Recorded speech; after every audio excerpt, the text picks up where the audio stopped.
Welcome to the flowerschool.com video library. I'm Leanne Kessler, Director of the Floral Design Institute, and today I'm here to share with you a classic compote centerpiece using amazing marble roses.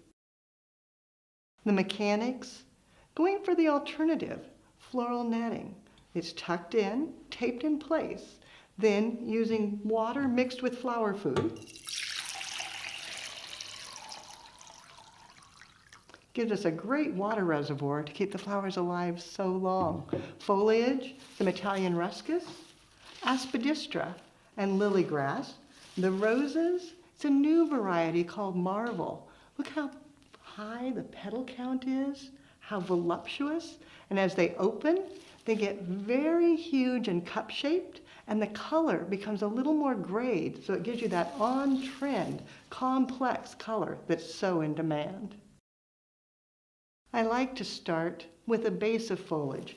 That way you've got a support for your flowers, giving it a cut, stripping off the lower leaves, and then just placing it down into the weave of the floral netting, and it holds it right in place. Go back with the other end, setting it in place, coming around, always removing lower leaves so that nothing goes down into the netting. Letting it drape, breaking the line of the container. Coming back with the aspidistra. It's so big, sometimes I just strip it down. Make it a little smaller, and I can cut it, place it in, or I might even wrap it, just folding it around on itself, tying it into a knot,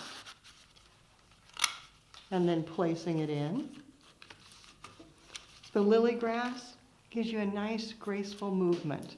And if you've had classes with me, you know Leanne's rule of thumb, you always want 3 different types of foliages in your arrangement to make them interesting.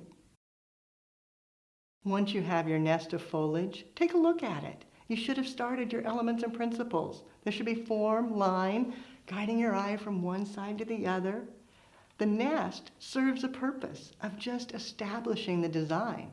Then it's easy to go back and start adding your roses. Just giving them a cut, filling them in to create the focal emphasis.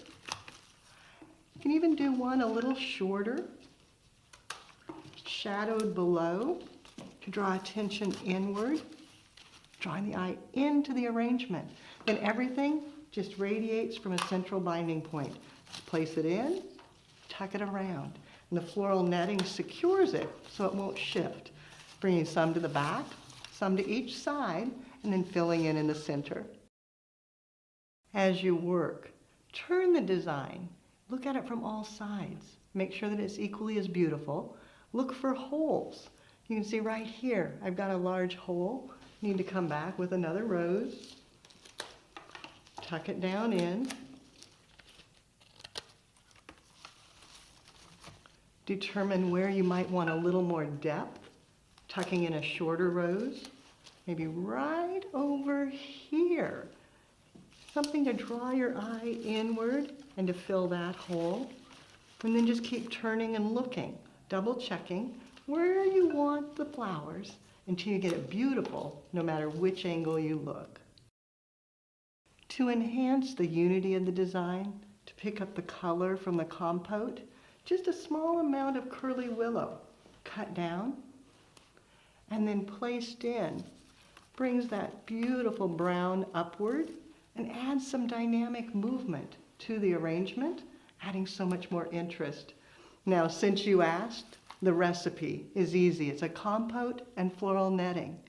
16 of the marble roses, 10 stems of lilygrass, 4 stems of Italian ruscus, 4 aspidistra, and then just a stem or 2 cut down of the curly willow. The classic compote, amazing with marble roses. And the design is gorgeous when you include all your elements and principles. For more creative inspiration, check out the website, flowerschool.com. If you've got questions, you can reach us through there or pick up the telephone and give us a call at 503-223-8089. Now it's your turn. What are you going to create? Be sure to take a picture, Post it on social media and tag Floral Design Institute. That way we all can see the beauty you create as you do something you love.